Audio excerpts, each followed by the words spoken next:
It's the 9 o'clock news local edition on Rock 93.7. Sitting down this week, I have in studio Johnny Red. Although, as he told me before we began, not so red these days. Yeah, that's correct.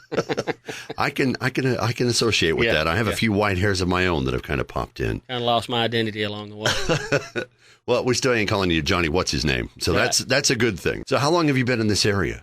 Well, I grew up in Sparta, and then around 15 years old, I guess it was, moved to Cookeville, and I've worked here most of my life. You know, spent some time in Nashville, Murfreesboro, and then came back here. So worked as a mechanic in this area for a long time. And then music is your passion? Yeah. Of course, you know, you raise a family, you have to do what pays the bills. So I understand totally. I've always been kind of blue collar, I guess you could say. Does that make you ready for the blue collar comedy tour too? You can do the music for them? It'd be nice. I've been known to be as I say, a comedian sometimes as well. Does that mean it's mostly toilet humor? Yeah. Okay, yeah. Well, let's leave that out of there. Yeah. You are currently doing some solo stuff. Yeah. But in the past, you have worked with a few different bands, I think. Quite a few, yeah. How many bands would you say, just offhand? Man, it'd be hard at this time to 8, 10 maybe, somewhere in there, all total. And you mainly play guitar? I play guitar and sing, do most of the songwriting. Is it different genres that you've been in as far as, do you just do one musical style? Or? We play a little bit. I've always played a little bit of everything. Past band I was in, Shattered, which is pretty popular here in Cookeville. Well, you know, of course, we played locally around here and always had a good turnout. Always usually packed the house everywhere we played. You know, we did mix it up a lot. And that was one thing, you know, we done a little bit of blues. We done a little bit of the modern country and, you know, some rock and try to appease everybody. And then I broke off and started a little solo project. And I have a band called Tres Hombres, and of course, that name derives, of course, from one of my favorite ZZ Top albums. I was getting ready to say a little ZZ Top reference. And as a kid, my mother would play this album and just play it all the time, and I got where I just hated it. And you know, as you get older, it become one of my favorite albums of all time. And a lot of that is reflected in the way I play today. A lot of people say that they hear a lot of Billy Gibbons and a lot of David Gilmour, and never really studied David Gilmour, but you know, I'll take that. That's pretty. I was going to say that's a pretty interesting combination. Both great guitarists. Oh yeah, of course, Gilmour and Floyd fame, but it just definitely a different setting for the two. Yeah. And when I say, of course, Billy Gibbons and ZZ Top, I'm talking the early ZZ Top. Right. To me, that's when he really had the fire. His guitar just had such a unique bite and sound. I guess you could say it just was so mean sounding to me, and you know, it's just deep in my heart, I guess you could say. You know, that's still there. And my playing today still reflects that, you know, whether it's intended or not. But well, let's talk about some of your playing on one of your songs that we've been spinning. I Can't Change. Yeah. Tell me how that one come together. We were we were called to play an event one time, and you know, we had played somewhere previous to that, and we had a huge turnout, and the folks, I guess, had heard about it. So they called and wanted us to play, and I don't think they'd heard us, and was, you know, didn't have a clue what we played or what we sounded like. And when we got there, we were not well received at all.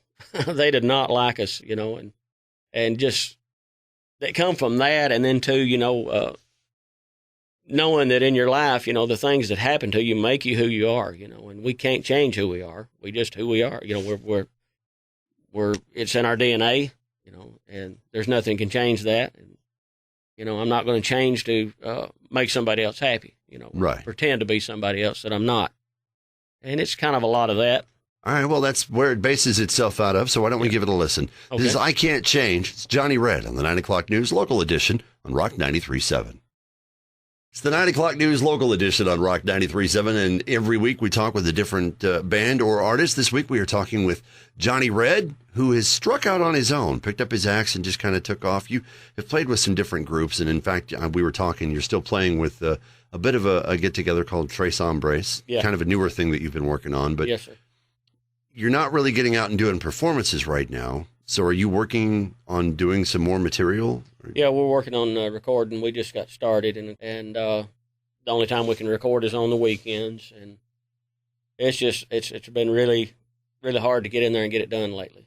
But we're looking for, by spring, that's my goal, is to have a CD to pump out and try to get into these festivals and a lot of things outdoors and play bigger, better things, I guess you could say. Now, do you have anything online?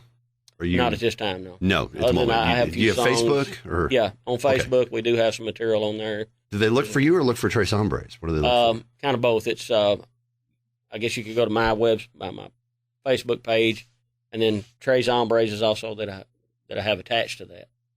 And I'm not really sure how that works, but you go to my page and you can see it and pull that up. And It's go to linked that one up. and, Just go to the Facebook. It's on there. It'll take you where you need to be. That's and what's important. It's Johnny.red.3 is how you get to it. Of course, red with 2 D's. And didn't go from there. And there's pictures and some songs. And, some of the songs is from previous bands, that I played with as well. But it's still me singing and playing. So. I was going to say, as we said, you did a lot of songwriting and stuff. Yeah. So you just kind of took your songs with you when you left those bands and Yeah. kind of held on to them over the years. Now, you've been playing for a while. You said you have lived here pretty much all your life. Yeah. And so how long have you been playing guitar? Well, I got started when I was young. Of course, I went through a lot of tragedy and things when I was a youth, and then by the time I really got started, got married young, and then you start having a family, and it just kind of went to the wayside and just pretty much died for a lot of years. And then around 98, 99, I picked it up, got back with some of my friends. It's probably one of the first bands that I was in, and we started playing again. The fire got lit, and started touring and not touring, but going out playing and traveling all over the place. And we've literally covered just about the whole state of Tennessee that I've played nearly everywhere. Some places in Kentucky and Arkansas. So we used to play in a place in Arkansas called Bald Knob, and these days I can relate. As we were talking earlier, I fit in Bald Knob. Got a little bit less hair up top. There's nothing wrong with that. That's there's a whole industry of hats that's devoted to that. So I think they think it's an okay thing. We just prefer to be completely shaved. So, well, you've been working on some material and you're doing the whole solo thing now. So, whenever you're writing your songs, do you give any thought to anybody that you're working with, or do you just keep it all in your head as far as I'm just going to write this out and find somebody to add the parts later, or how do you work your writing? Well, there's a lot of times when the song starts, I have my own intentions, but as it goes along, then, it comes to my mind, hey, this would be great for instance, the song I'm working on now is actually geared for and going to be sung by a young man that I've known since he was, a little fella, and sings around here locally, and his name is Caleb Taze, and he's just got the best voice that you've ever heard. We're going to be bringing him in the studio here hopefully next week. He's going to be laying the vocal track to this. We've got everything else put down to the first song. And we get the vocals finished, and I'm actually going to add some horns, which is going to be kind of odd, but it does pretty much still a bluesy song, so horns always fit. So you do keep other people and things in mind when you're writing these, not so much that you're sticking with the solo thing and you're writing, and just however the song fleshes out, it fleshes out. Right. I mean, Superman, one of the songs that we're playing on here. Okay. And it's a long story that I couldn't get into, probably all of it. But, well, I tell you what, we'll take a listen to that story. We'll summation. We'll give a little bit of it anyway. Right. Coming up here as we continue along on the 9 o'clock news local edition on Rock 93.7. You're listening to the 9 o'clock news on Rock 93.7. Sitting down this week, I have in studio with me Johnny Red, and we are talking about some of the music that he's put together. And over the years, you've worked with a couple of different groups. You said that you've written songs with them, and you kind of decided that maybe doing your own thing. So you're kind of working on that. You're working with another group, starting it up. Sounds like you keep kind of busy as far as where your acts goes. Yeah. Getting out and doing performances and things. I think you said earlier that you actually go out and have done what you called touring. And I think that's actually a good summation of it. I mean, if you go out and you hit a few different places and you plan to do that, I still think that's a tour. I don't think you have to be on a national level to still call it that. Airplane or tour bus, yeah.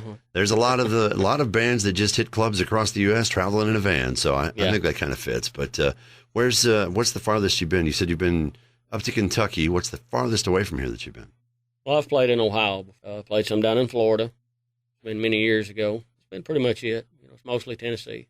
You got some good memories of that? What's the most outrageous thing that you can share with me? Well, it was that's shareable with families. They were calling this thing Anvil Fest, and of course, we was all excited to get involved. There was all these bands involved, and then we got to listening to some of the acts, and man, it was just really hardcore and shock rock. I guess you could say, the Alice Cooper kind of thing, and I just never was really into that. I know a lot of people like him, and I like him as a person, but and I like a lot of his songs. But as far as a show, it just was never my thing, you know.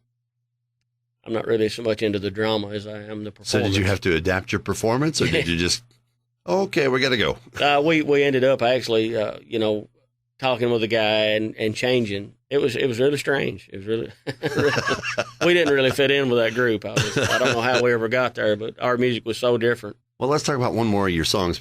Superman is one of those songs that you have a personal connection to. My drummer's son, Brett Sherman.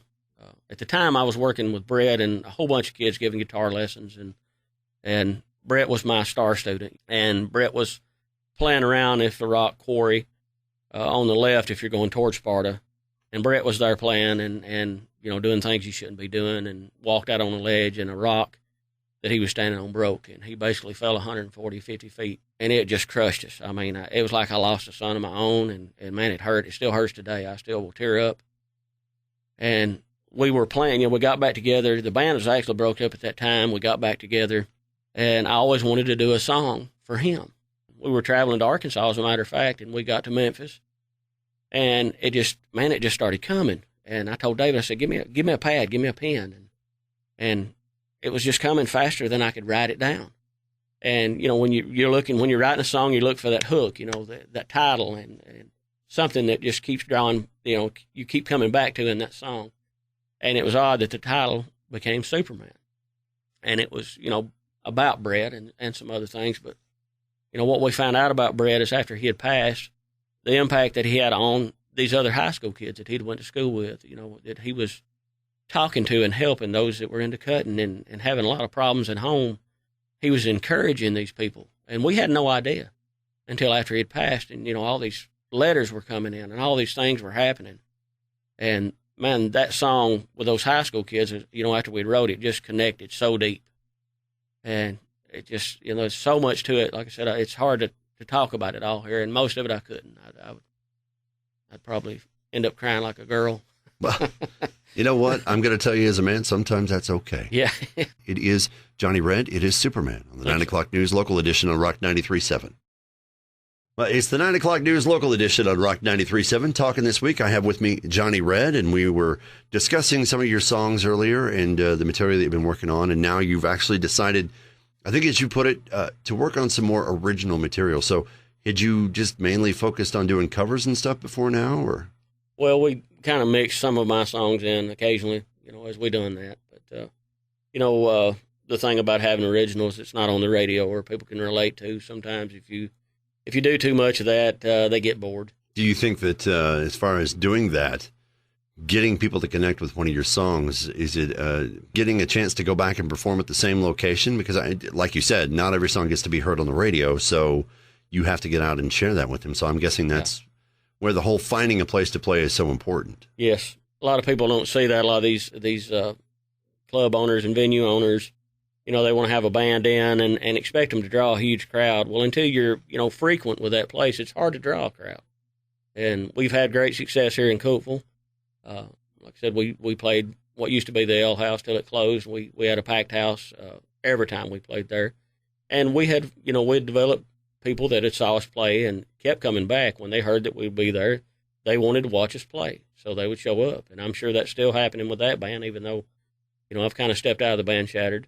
I helped him find another guitar player, and he is fantastic. And from what I saw of them, they may actually be a better band. You know? Well, this guy, I think he actually suited them better than I did. And then that was great, you know, and their performance was just fantastic.